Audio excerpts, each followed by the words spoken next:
Abayahawa, Isya Hawasay, ang may likha ng ating buhay. Abayahawa. Bawa kwartawa Shalanawa.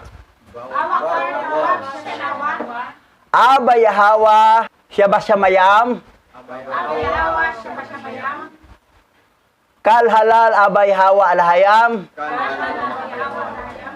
Bahasa Masyayak Yahwasay. Bahasam Raw Kakadas. Kwam Yesarala Elda Oper Maharlika Philippines. Tawada Abayahawa. Yaman. May paniba. Intro ng prayer, no?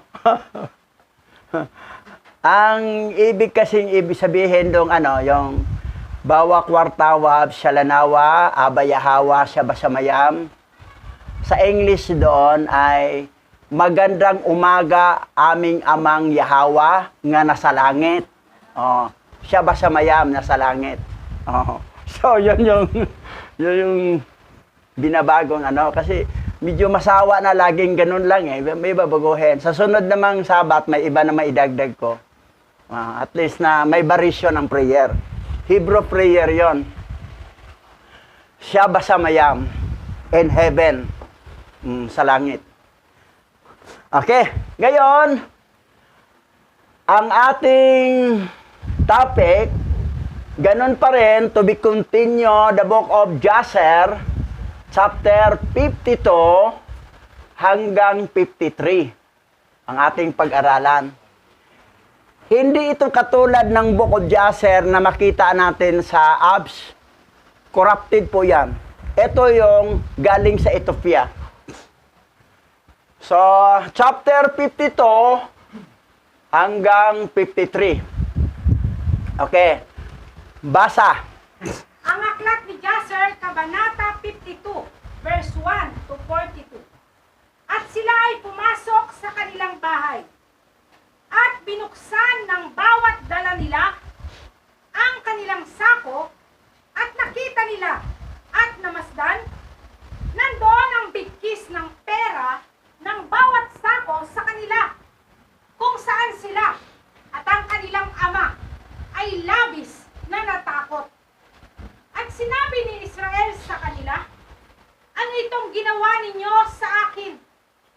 Ipinadala ko ang inyong kapatid na si Joseph upang magtanong tungkol sa inyong kalagayan.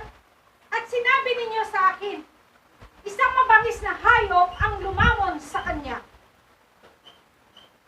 Okay.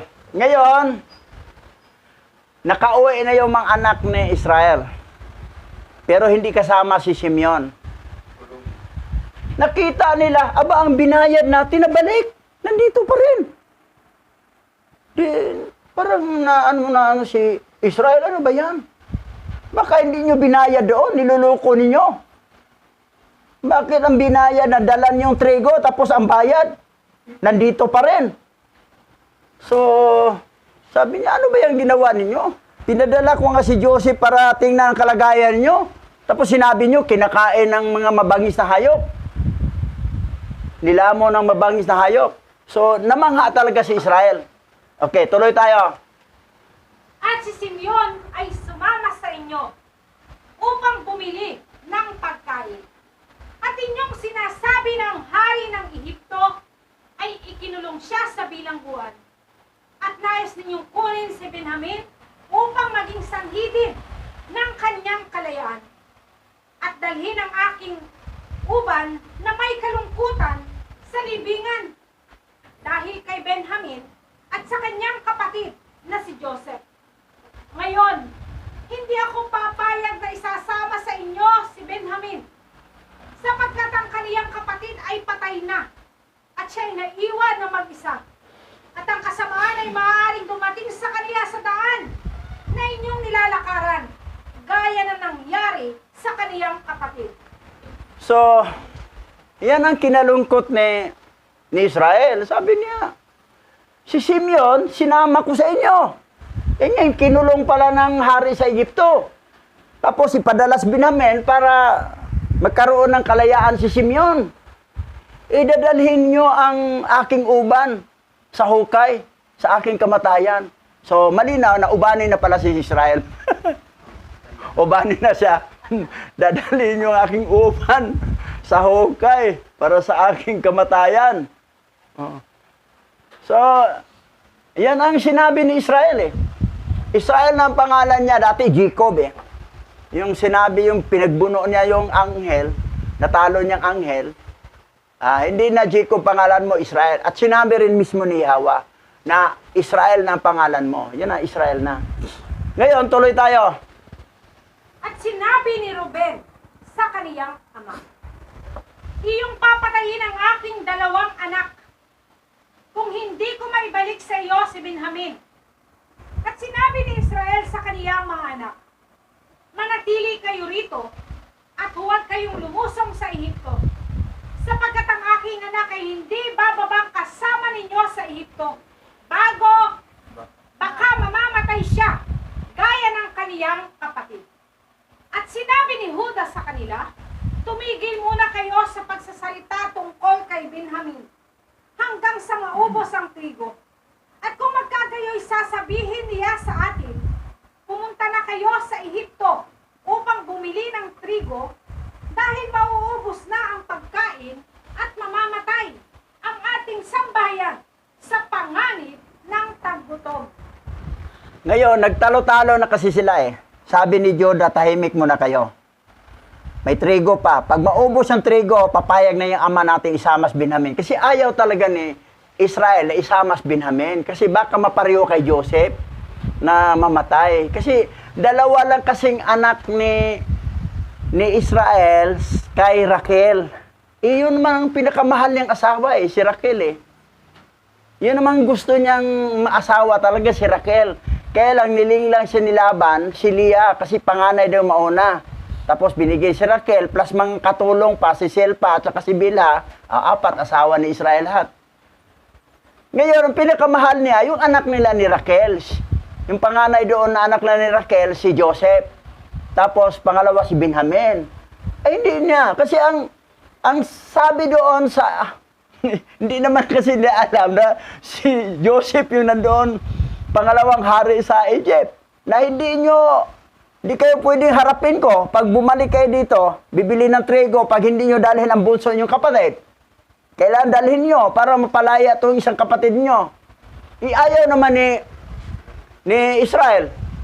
Sabi ni Ruben, o sige, papatayin mo yung 2 anak kong lalaki pag hindi ko maibalik sa iyo si Benjamin. Ganun katindi ang mahal talaga ni Israel sa kanilang anak ni Raquel eh. Sabi naman Judah, tahimik muna kayo. Huwag muna, saka na pag-usapan yan pag maubos ang trigo. Mapipilitan na yan.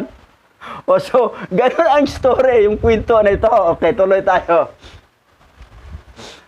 At sa mga araw na iyon ay matindi ang taggutom sa buong lupain. At ang lahat ng mga tao sa lupa ay nagsiparoon at naparoon sa Ehipto upang bumili ng pagkain, sapagkat ang taggutom ay lubhang nanaig sa kanila.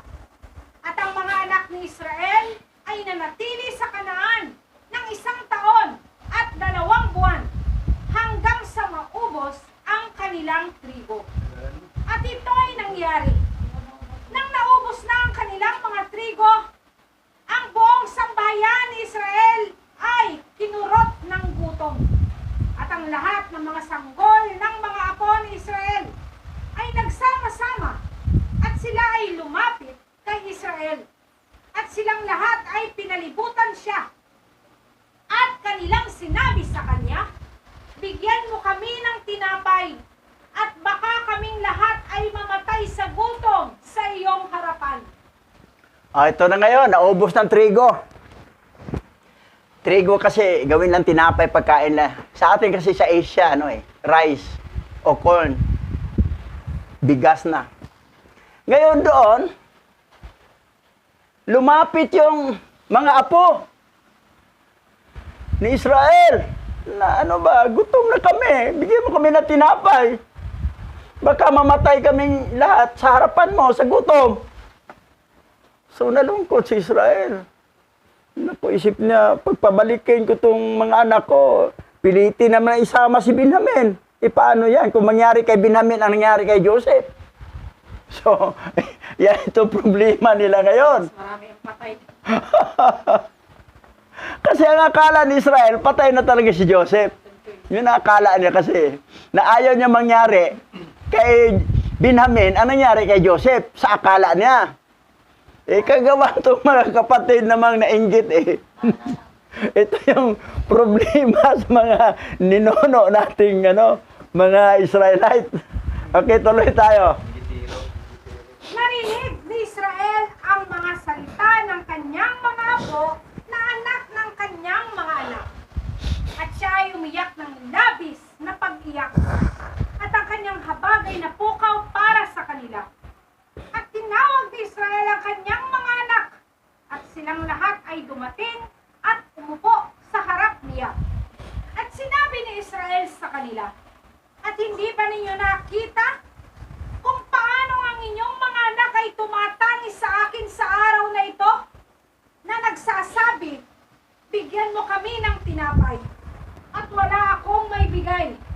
Ngayon ay bumalik kayo sa Ehipto at bumili ng trigo para sa ating pagkain. Ayan. Biro mo, yung mga apo anak sa kanyang mga anak. Umiyak. Lolo, wala na kami. Gutom na kami. Bigyan mo kami ng tinapay, Lolo. Si Israel naman umiyak na noong apo. Wala akong may bigay. Naubos na trigo natin, apo. So, yun ang nangyari sa kanila. Ngayon, sabi ni Israel, sige, balik kayo sa Egypto. Yan ang request kasi itong mga na hindi sila pwede bumalik hanggat hindi nila kasama si Benjamin. Kasi yung usapan nila doon sa gobernador eh. Okay, ito ang kasunod. At si Juda ay sumagot at nagsabi sa kanyang ama, kung iyong isasama ang aming kapatid na si Benjamin, kami ay bababa at bibili kami ng trigo sa Ehipto. At kung hindi mo siya isasama, ay hindi kami bababa, sapagkat tunay na pinag-utos sa amin ng hari sa Ehipto na sinasabi, hindi ninyo makikita ang aking mukha, maliban ang inyong bunsong kapatid ay kasama ninyo. Sapagkat ang pangalawang hari sa Ehipto na gobernador ay nagiging malakas at makapangyarihang hari.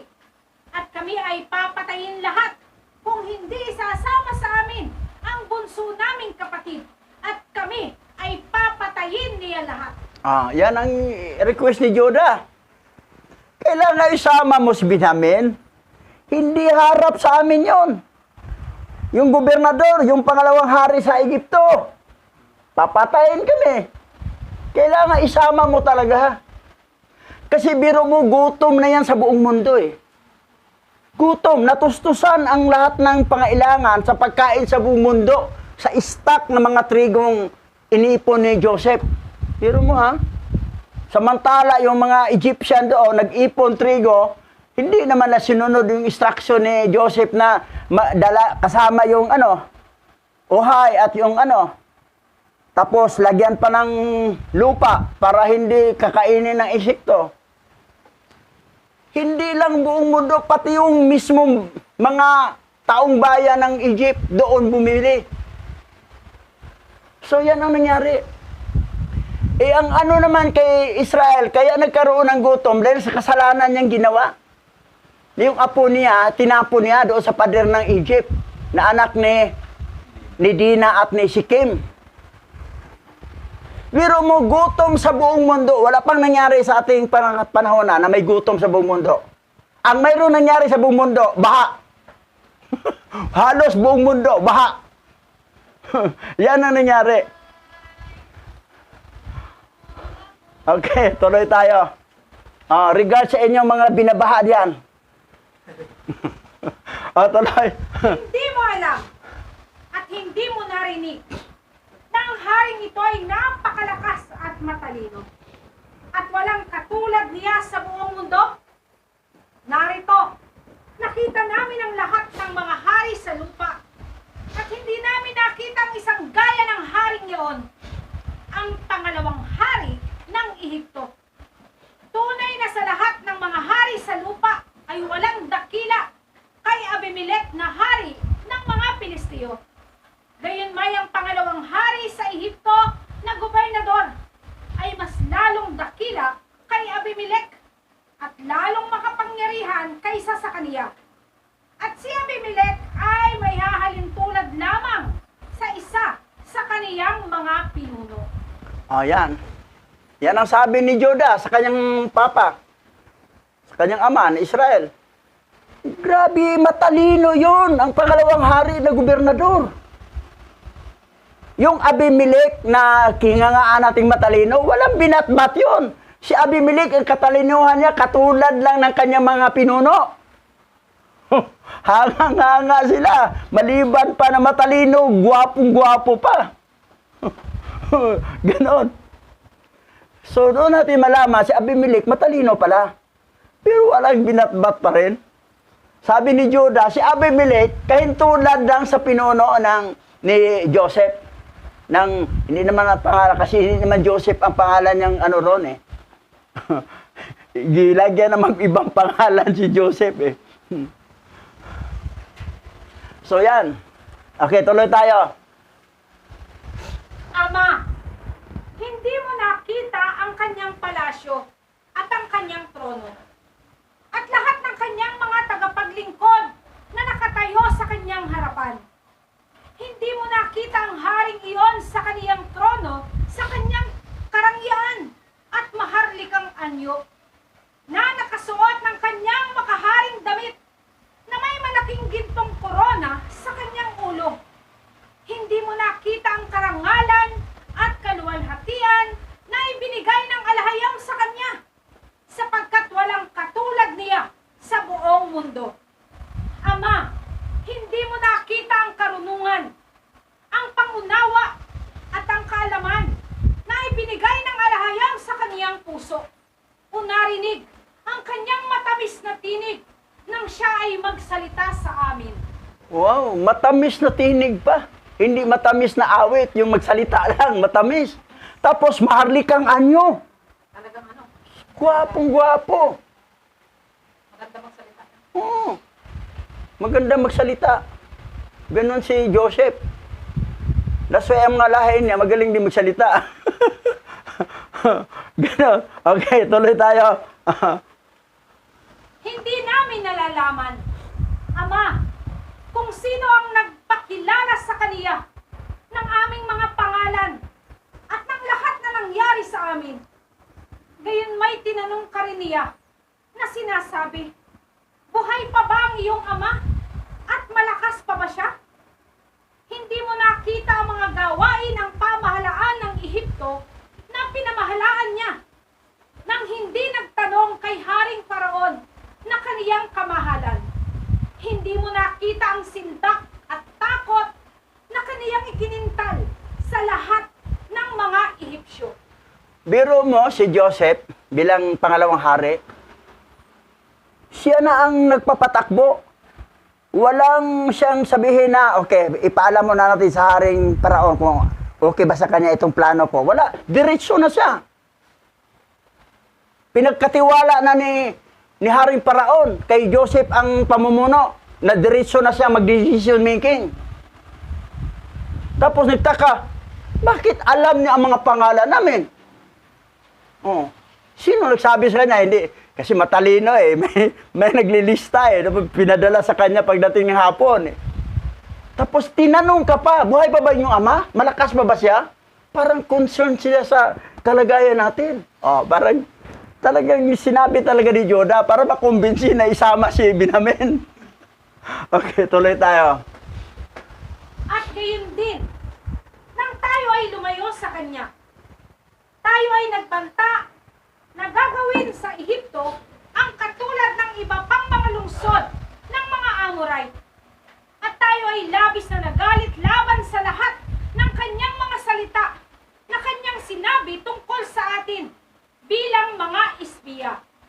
At ngayon, kapag tayo ay muling dumating sa harapan niya na hindi kasama si Benjamin, ang kanyang galit ay sasapit sa aming lahat. At wala ni isa sa amin na makakapagsalita sa kanya kahit kaunti. Ngayon, Ama, ipinamamanhik namin sa iyo na si Benjamin ay dapat kasama namin. At kami ay bababa at bibili ng pagkain para sa ating ikabubuhay.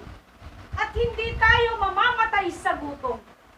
At sinabi ni Israel, bakit ninyo ako ginawang masama upang sabihin ninyo sa pangalawang hari na mayroon kayong bunsong kapatid?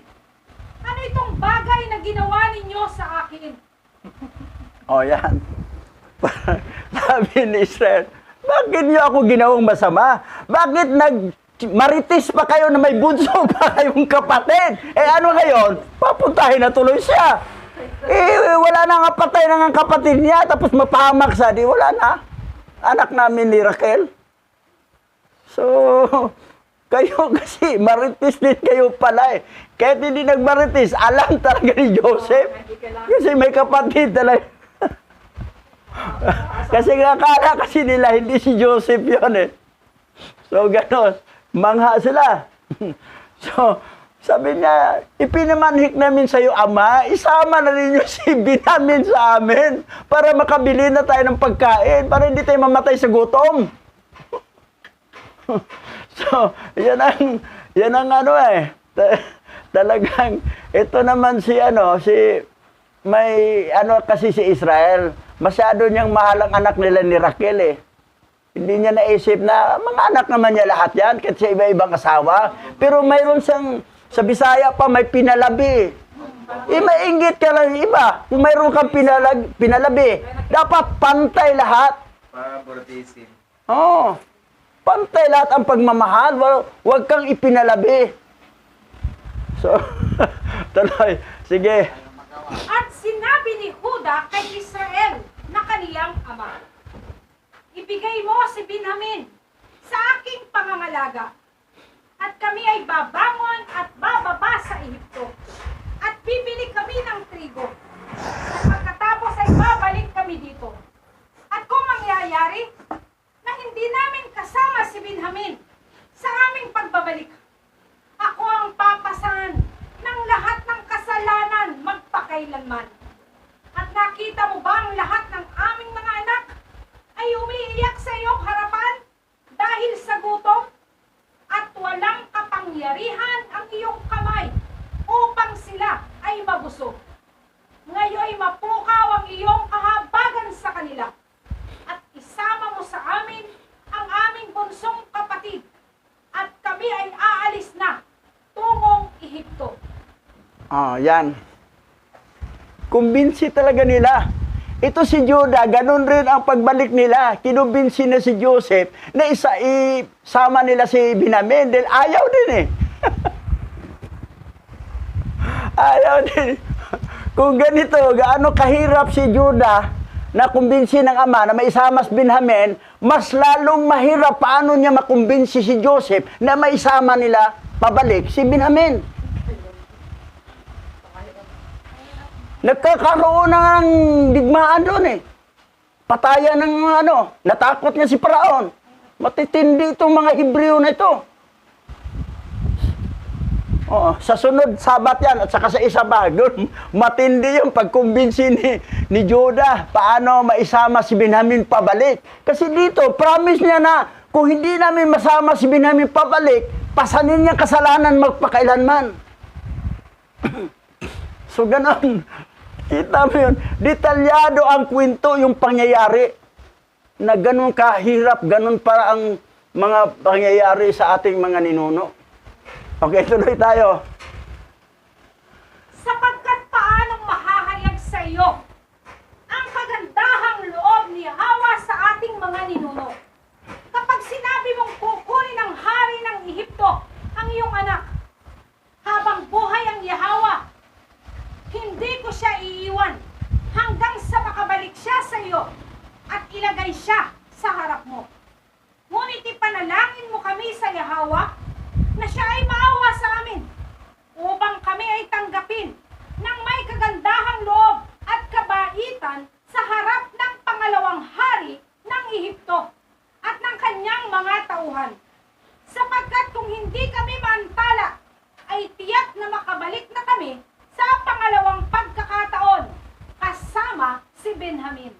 O yan.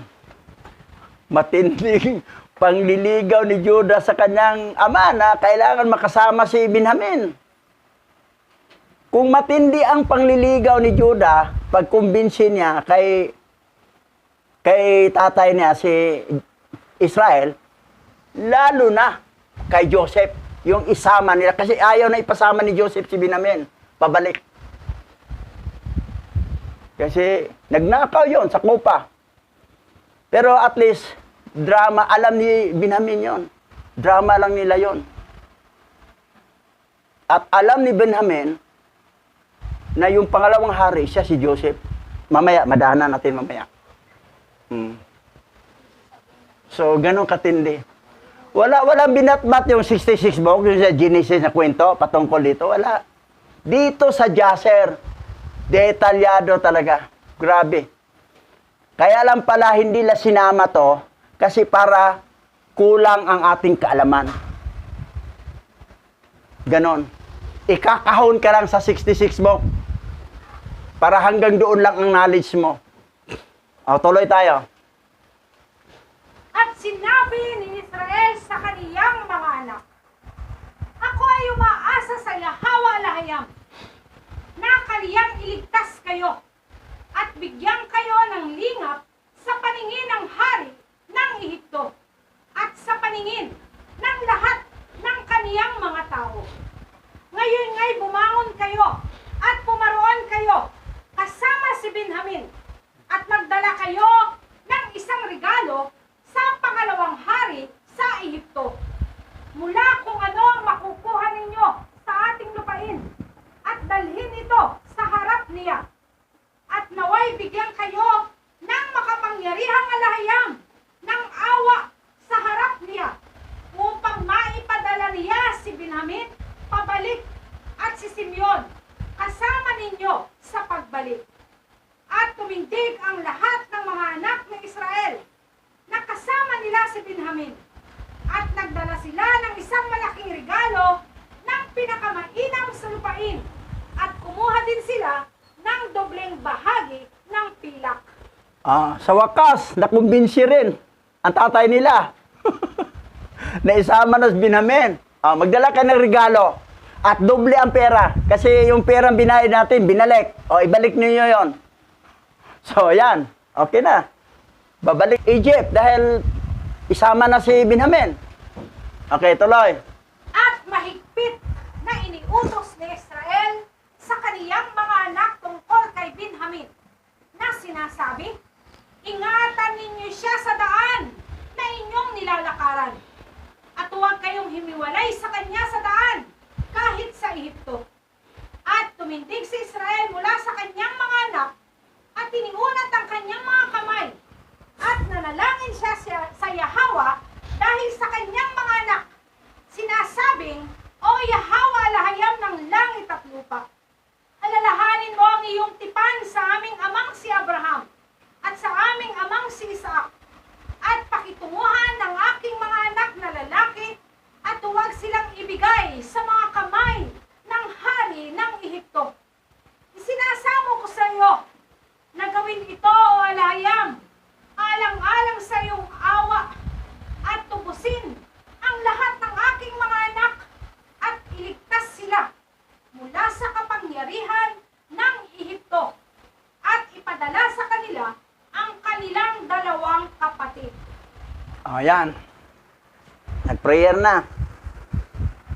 Kasi sabi niya, kung hindi ka pumayag, parang wala kang tiwala sa pangako ni Yahweh sa ating mga ninuno, na nandito yung protection sa atin, yung provision na sa atin.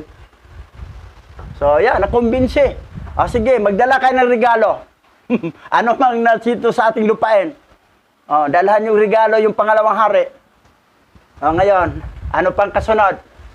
At ang lahat ng asawa ng mga anak ni Israel at ng kanilang mga anak ay itiningin ang kanilang mga mata sa langit, at silang lahat ay umiyak sa harap ni Yahweh, at dumaing sa kaniya upang iligtas ang kanilang mga ama sa kamay ng hari ng Ehipto. At sumulat si Israel ng isang talaan sa hari sa Ehipto, at ibinigay sa kamay ni Huda tunay ng kanyang mga anak para sa hari sa Ehipto na sinasabi, mula sa iyong lingkod na si Israel, na anak ni Isaac, na anak ni Abraham na Hebreo, isang pagbati para sa matalinong pangalawang hari ng Ehipto. Ang liham na ito ay para sa iyo, aking kamahalan.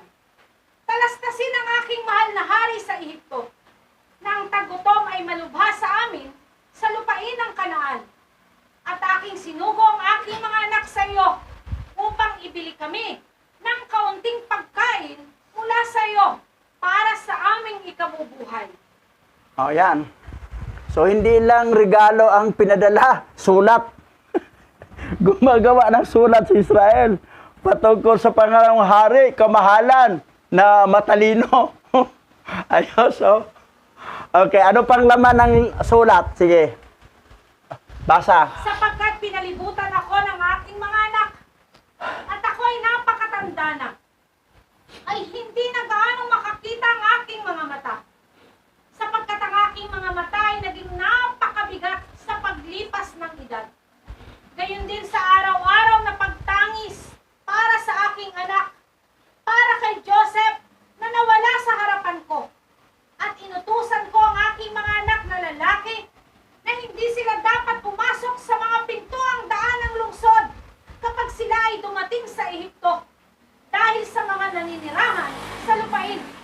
At inutusan ko rin silang maglibot sa Ehipto upang hanapin ang aking apo na anak ni Dina at ni Sikem na aking inilagay sa pader ng Ehipto. Baka sakaling mahanap nila siya doon. At ginawa nila iyon. At itinuring mo silang mga espiya ng lupain. Pero, ang aktual na hinahanap si Joseph. Hindi na maalam ni Israel na si Joseph hinanap nila. Ang sabi lang, naghanap sila. Pero, ang alam ni Israel, naghanap sa apo. At tinapon. Di, siyempre, nabasa ni Joseph. Ang hinahanap pala yung apo. Tinapon.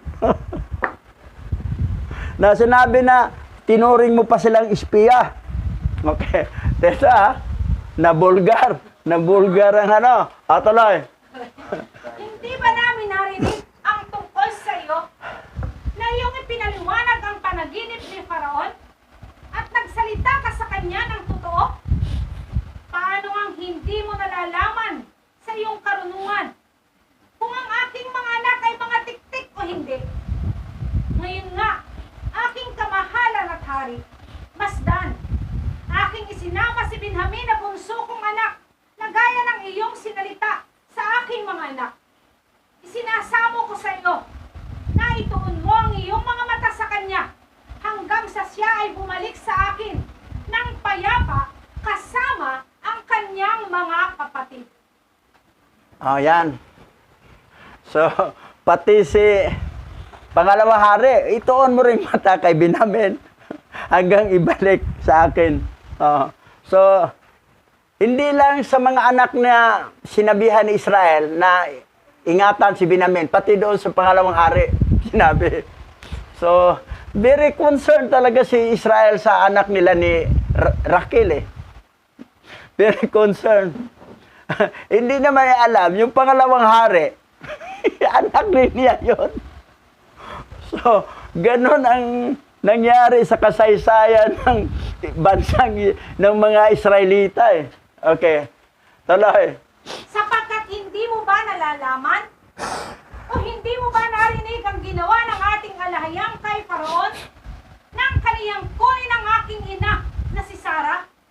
At kung ano ang kaniyang ginawa ng alahayang kay Abimelech na hari ng mga Filisteo dahil sa kaniya? At gayon din, kung ano ang ginawa ng aming amang si Abraham sa siyam na hari ng Ilam, kung paanong kaniyang sinaktan silang lahat ng kakaunting lalaki na kasama niya. At gayon din ang ginawa ng aking dalawang anak na si Simeon at si Levi sa 8 bayan ng mga Amoreo.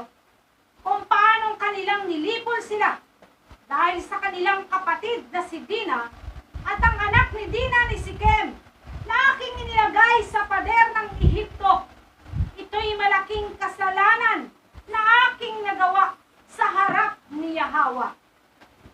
Oh, yan. Naman tuloy na yung asawa niya. Talagang sulat talaga ni, sinabi talaga ni Israel yung pangyayari. Bo. At saka yung galing ng mga anak ni Israel mula kay Abraham.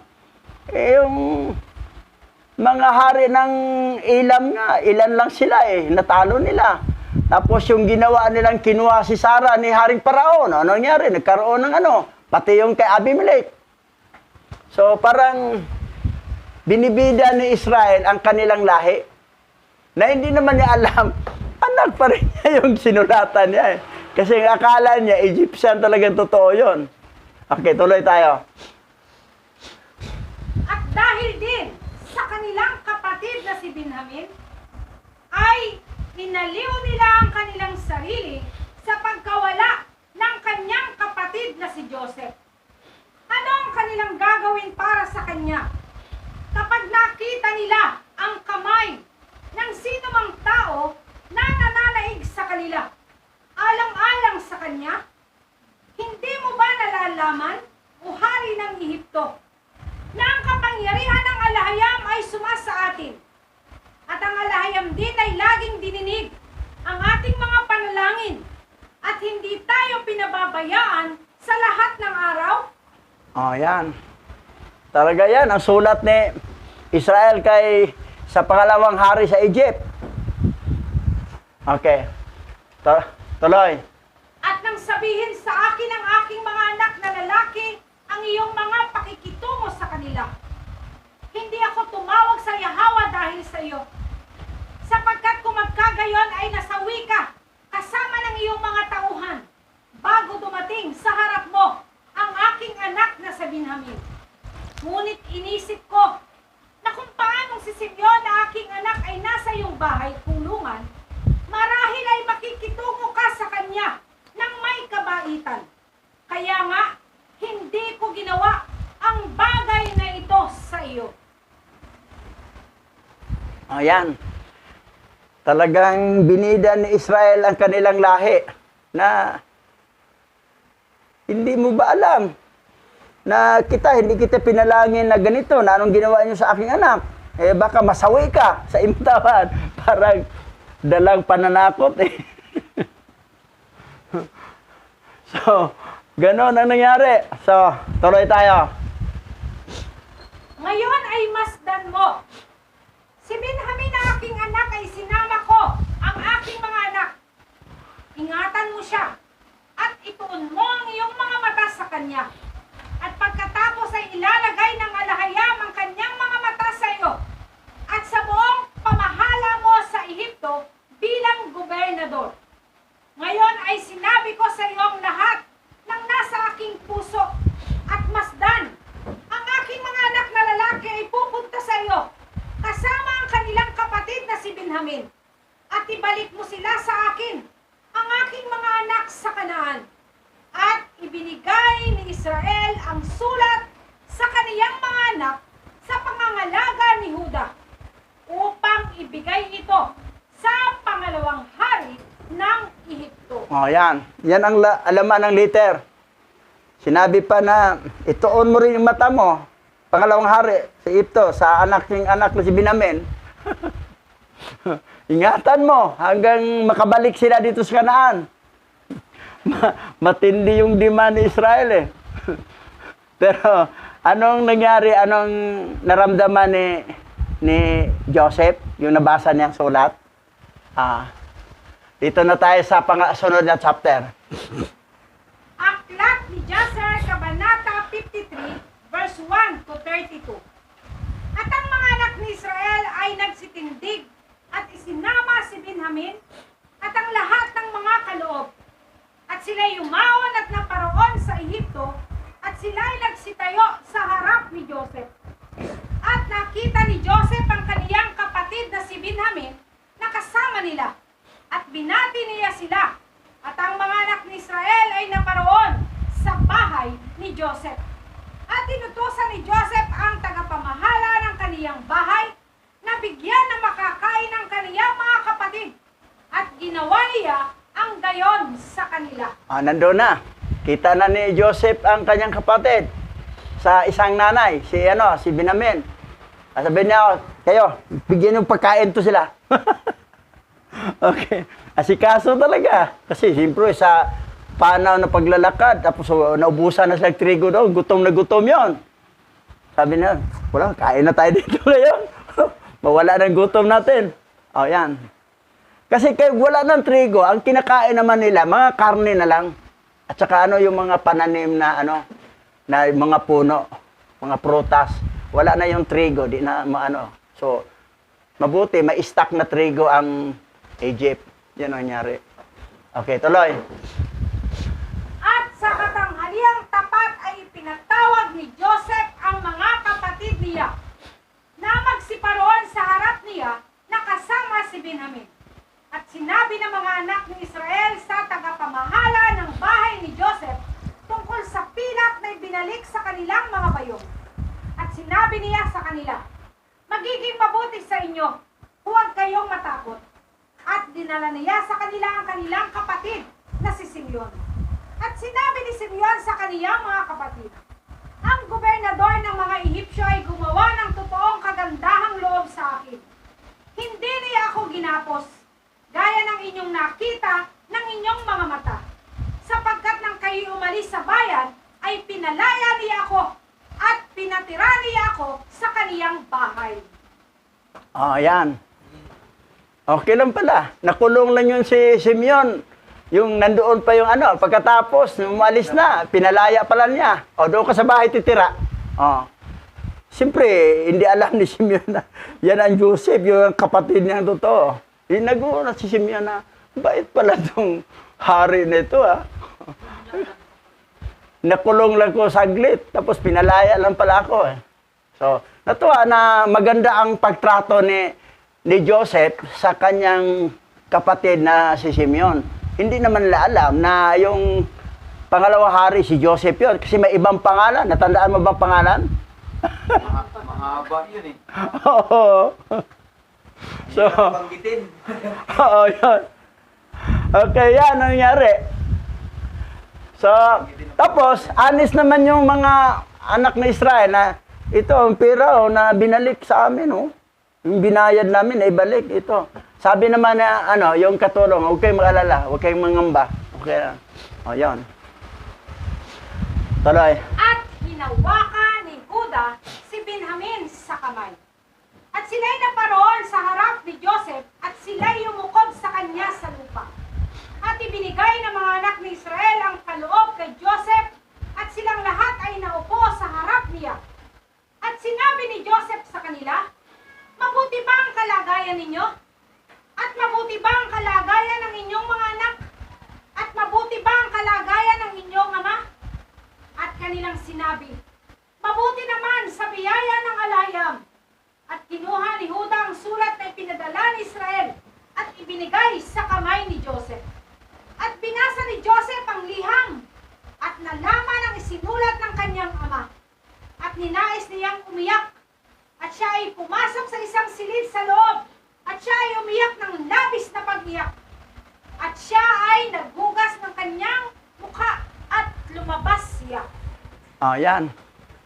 So, kita mo si Joseph, hindi kasi nila alam si Joseph yan Kumusta ang kalagayan nyo? Buti naman. Yung mga anak nyo, yung ama ninyo, buti naman. Binigyan sulat, binasa. Parang na, di naman pwedeng makita siya at pasok siya.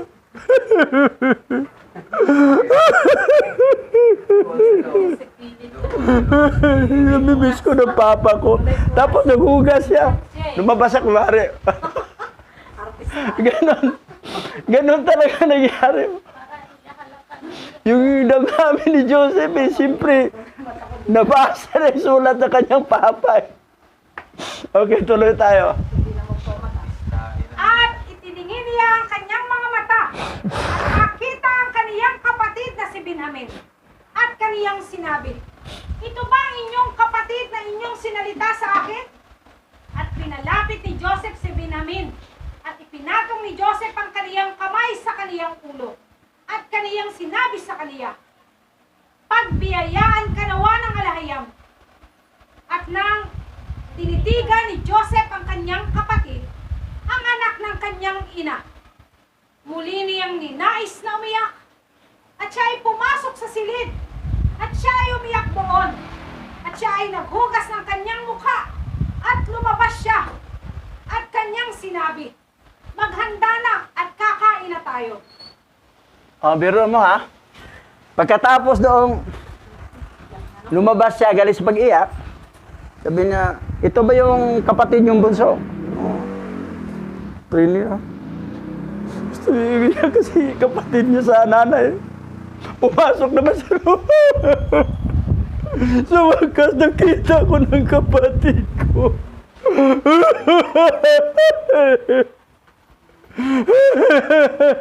Pagkatapos nagugas siya, bumalik naman siya. Kunwari, sige, maganda na, kakain na tayo.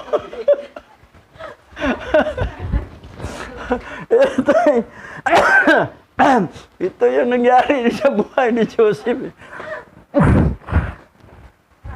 Parang naiyakin ako eh.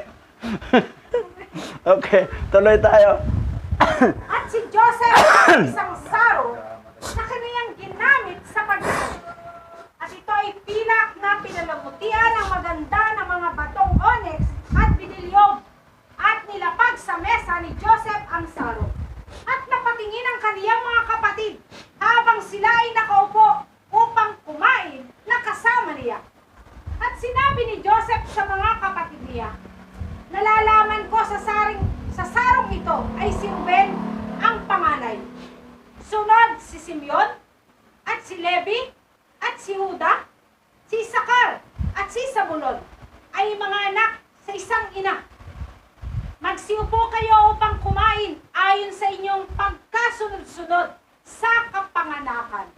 Oh, yan. Siyempre, nagulat na mayroon palang saro siyang titingnan na malaman ng ate kung sino tayo, sinong panganay, sunod-sunod. Eh, sa isang ina, ang bunso, si Sibulon, yung grandlolo ni Pastor Richard at saka ni Boy. Sopronio. Nagulat sila eh, pinagsunod-sunod. O ngayon, ano pa? At inilagay din niya ang iba ayon sa kanilang mga pagkasunod-sunod sa kanilang kapanganakan. At sinabi niya, alam ko na itong iyong bunsong kapatid na lalaki ay walang kapatid na lalaki. At ako, tulad niya, ay walang kapatid na lalaki. Sa makatuwid ay uupo siya upang kumain sa tabi ko. At si Benjamin ay umahon sa harap ni Joseph at naupo sa tabi ng trono ni Joseph. At ang mga anak ni Israel ay pinagmasdan ng mga gawa ni Joseph. At sila ay namangha sa kaniya. At ang mga anak ni Israel ay kumain at uminom sa oras na iyon kasama si Joseph. At pagkatapos ay nagbigay ng mga regalo sa kanila. At si Joseph ay nagbigay ng isang regalo kay Benjamin. At si Manases at Ephraim ay nakita ang mga gawa ng kanilang ama. At sila ay nagbigay din ng mga regalo sa kanya. At si Asenat ay nagbigay sa kanila ng isang regalo. At kay Benjamin na 5 regalo ang natanggap. Special kay Benjamin. Pinatabi pa sa tabi sa trono. Nagulat yung mga kapatid. Bukod tangi ito.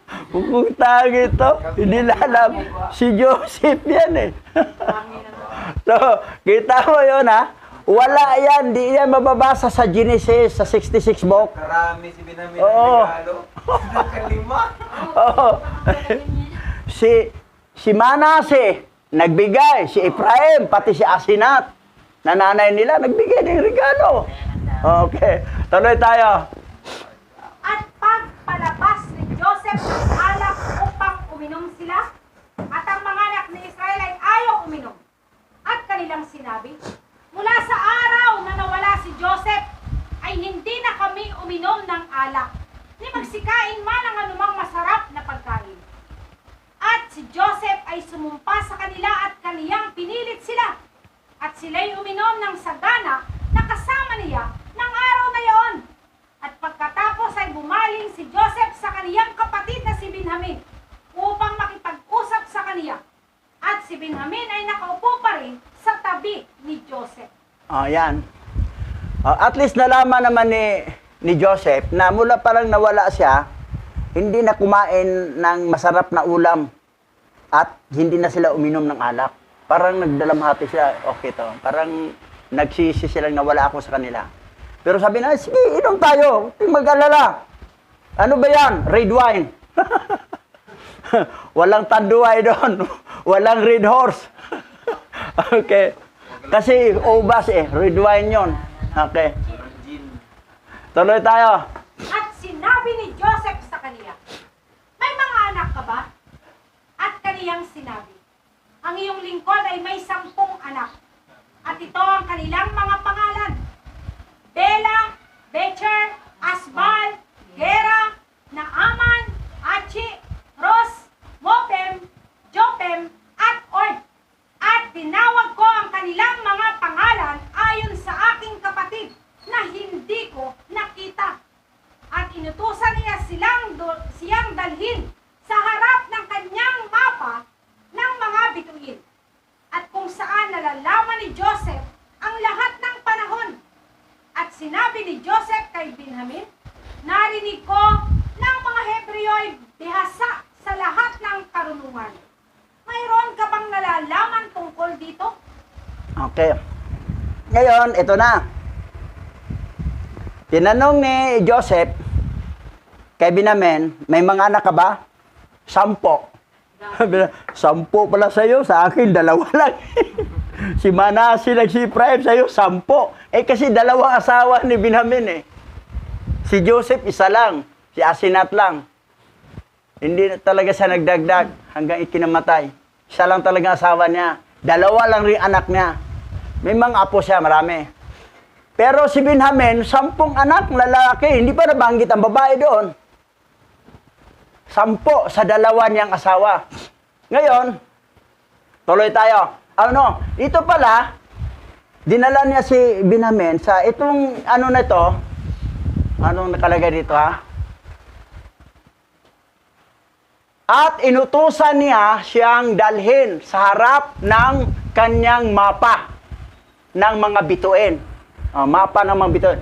Kung saan malalaman ni Joseph ang lahat ng panahon. Yung panahon, parang sa NASA At sinabi ni Joseph kay Benjamin, narinig ko na ang mga Hebreo ay bihasa sa lahat ng karunungan. Mayroon ka bang nalalaman tungkol dito? Yan ang tanong niya kay Benjamin. Kasi mayroon si Joseph ng ganun Ngayon tuloy tayo.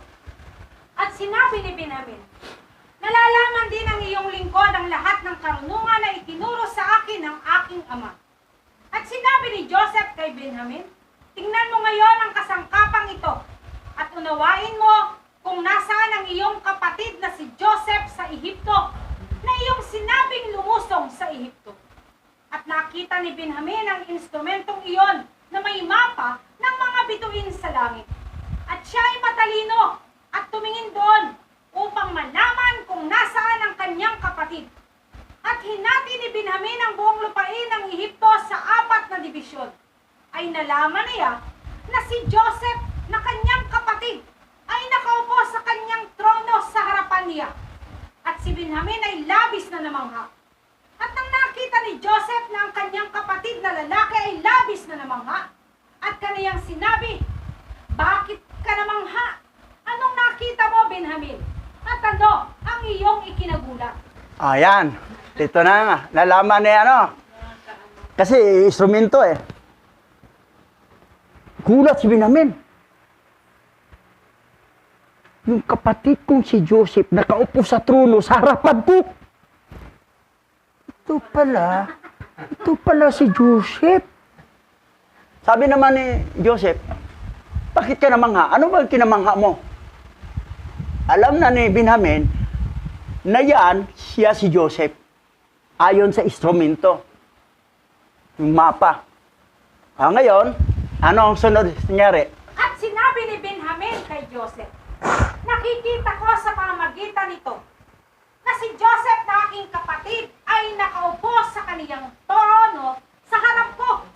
At sinabi ni Joseph sa kanya, ako si Joseph na iyong kapatid. Huwag mong ipahahayag ang bagay na ito sa ating mga kapatid na narito. Susuguin kita na kasama nila pagka sila'y yumaon at aking iuutos na sila'y bumalik sa bayan ng Kanaan at aking ilalayo ka sa kanila. At kung mangahas sila ng kaniyang buhay at ipaglalaban ka, sa gayon ay malalaman ko na sila ay nagsisi sa kanilang ginawa sa akin. At aking ipakikilala ang aking sarili sa kanila. At kung kanilang iiwan ka kapag kinuha kita, kung gayon, ikaw ay mananatili sa akin at sila ay aalis at ako ay hindi magpakilala sa kanila. Ayan. Ang galing. Sabi naman ni Joseph, huwag mong isabi sa kanila ha. Tayo lang dalaw nakaalam na ako yung si kuya mo. Ngayon, ito yung gagawin natin. Ilalayo kita sa kanila. Pero kung pilitin lang isama ka, nalalaman ko nagsisi sila sa ginawa na sa akin. Pero kung pabayaan ka na kunin kita, alis sila, na wala silang concern sa iyo, hindi na ako mapakilala sila. Hindi na ako mapakilala sa kanila. At alam ko na hindi ka rin nila talaga, kung anong ginawa nila sa akin, gano'n rin ginawa nila sa iyo. O, yan ang usapan ng last. Si Benjamin lang nakaalam na si Joseph yun. Itong 10, wala pang alam yun. O, ngayon, tuloy tayo. Nang panahong yaon ay iniutos ko sa aking punong kawal na punuin ang pagkain ng inyong mga sako at ilagay ang salapi ng bawat isa sa kaniyang sako at ilagay ang sarong pilak sa iyong sako, kunyari, ninanakaw mo at bigyan sila ng panustos sa daan. At ginawa nila ang gayon. Yan ang magaganap, Benjamin, upang alam mo ang mangyayari. At na kinabukasan ay bumangong maaga ang mga anak ni Israel, kinaumagahan, at kanilang pinasanan sa kanilang mga asno ng kanilang tribo. At sila'y yumaong kasama ni Benjamin. At sila'y naparoon sa lupain ng Kanaan na kasama ng kanilang kapatid na si Benjamin. Ito yung plano nila. Benjamin, ilagay ko ang saro ko sa supot mo. Para pag malaman na ninakaw, kunwari ninakaw mo, may rason ako na iiwan ka, kukunin kita. At sila pauwiin doon. Ganon ang drama natin. Kunwari ninakaw mo, pinuutosan ko mga tao ko ilagay doon sa iyo. So, wala yan sa 66 book, sa kwento sa Genesis, na ganon pala ang totoong nangyari. Alam ni Benjamin na yun ay drama lang. Para malaman ni Joseph kung concern ba sila kay Benjamin. O pabayaan na lang nila. Bayaan na lang. Hindi man nila kapatid sa na yun eh. So, yan ang nangyari. Kapatid na sa tatay. Ngayon, tuloy tayo. Hindi pa sila nakakalayo sa Ehipto, nag-utos si Joseph sa kaniyang mga namamahala sa kaniyang bahay na sinasabi, tumindig kayo. Habulin ninyo ang mga lalaking ito bago sila makalayo sa Ehipto. At sabihin ninyo sa kanila, bakit ninyo ninakaw ang saro ng aking kamahalan? At ang punong kawal ni Joseph ay tumindig. At kanilang inabutan sila sa daan. At kanilang sinalita sa kanila ang lahat ng mga sinalita ni Joseph. At nang marinig nila ang bagay na ito, sila ay nagalit na lubha at kanilang sinabi, ang kumuha ng saro ng iyong gobernador ay dapat mamatay at kami ay magiging mga alipin niya. Yan ang sabi ng inutusan ni Benjamin, ni Joseph, na sundan niyo. Ninakaw ng saro ko. Sabi naman ni Joda, kung sino yung nagnakaw sa saro ng gobernador, dapat siyang mamatay. At kami, alipin lahat. Biglang ganun ang ni Joda, no? Okay, tuloy tayo. At sila ay nagmadali. At ibinaba ng bawat isa ang kaniyang sako mula sa kanilang asno. At sila ay tumingin sa kanilang mga supot at ang saro ay nasumpungan sa supot ni Benjamin. At silang lahat ay hinapak ang kanilang mga kasuotan. At sila ay nagsibalik sa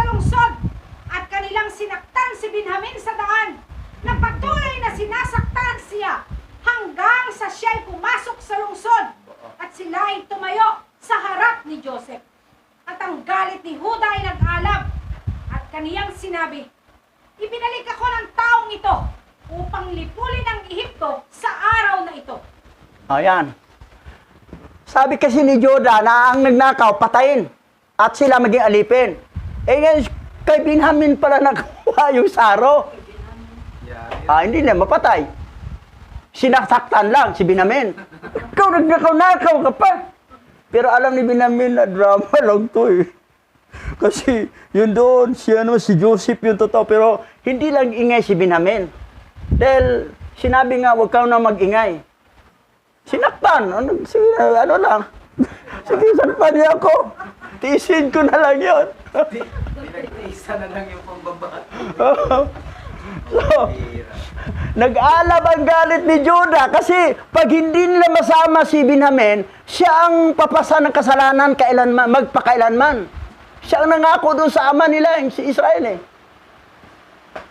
Sa galit naman ni Judah, pinabalik ako dito, lipunin ko itong mga Egypto dito sa araw nito. Gusto na ni Judah, patayan na ito eh. Okay, tuloy. At nagsiparoon ang mga anak ni Israel sa bahay ni Joseph at kanilang nasumpungan si Joseph na nakaupo sa kaniyang trono. Ang lahat ng mga makapangyarihang lalaki ay nakatayo sa kaniyang kanan at kaliwa. At sinabi ni Joseph sa kanila, ano itong inyong ginawa? Na inyong ninakaw ang aking pilak na saro at kayo'y umalis? Ngunit alam kong ninakaw ni Benjamin ang aking saro. At sinabi ni Judah, ano ang aming sasabihin sa aming kamahalan? At ano ang aming sasalitain? At paano aming aariing ganap ang aming sarili? Nasumpungan sa araw na ito ng alahayamang kasamaan ng lahat ng iyong mga lingkod. Kaya't ginawa niya ang bagay na ito sa amin sa araw na ito. Hindi naka-ex Hindi walang katwiran si Judah. Paano to? Nasumpungan sa amin. Pero alam ni Joseph nasumpungan nandoon, ninakaw ni Benjamin ang saro ko. Ligtas ngayon. Pero ang nakaalam doon, si Benjamin lang si Joseph. Na drama lang yun. Yung strategy, matalino kasi si Joseph. Strategy lang yun. Para masukat niya kung gaano kamahal ng mga kapatid niya sa ibang nanay sa kanilang dalawang magkapatid sa isang nanay din na kay Raquel. Tuloy. At si Joseph ay tumayo at hinawakan si Benjamin. At kinuha siya mula sa kanyang mga kapatid ng may karahasan. At siya ay pumasok sa bahay at sinarahan sila ng pinto.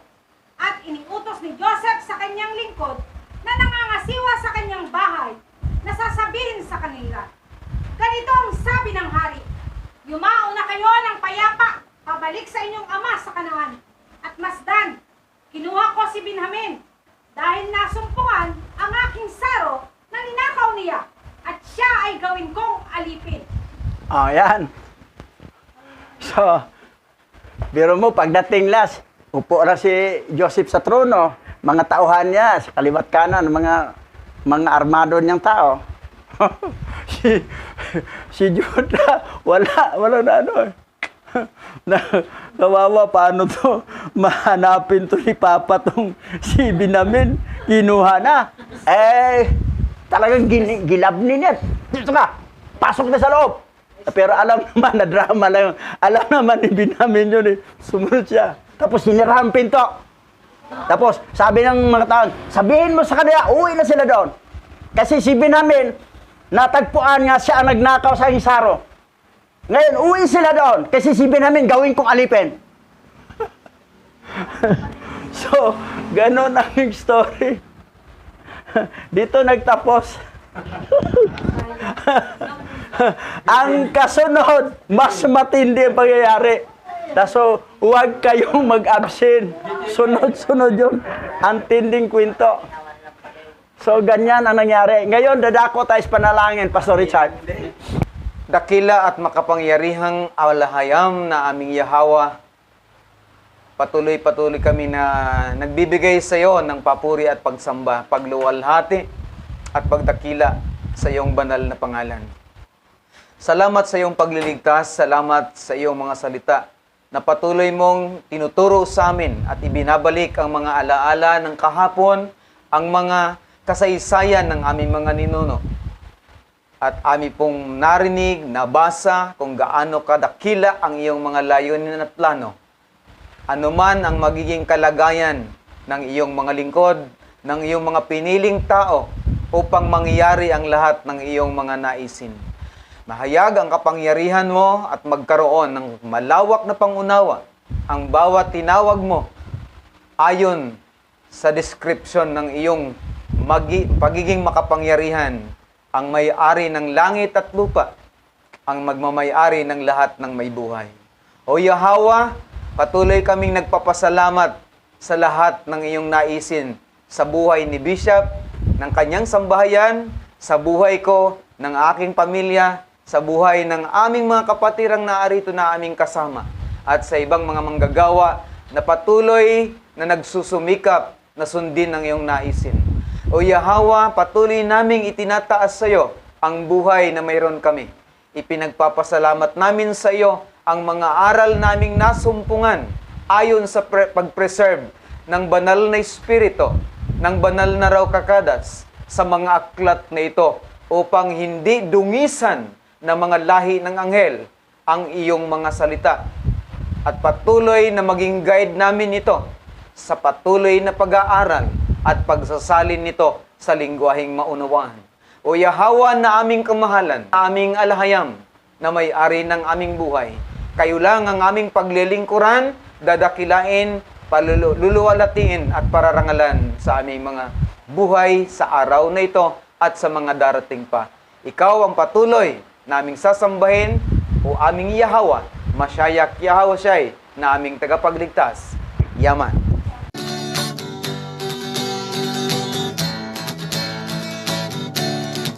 Apa Yahweh, Isya Yahweh Asay, ang may likha ng ating buhay.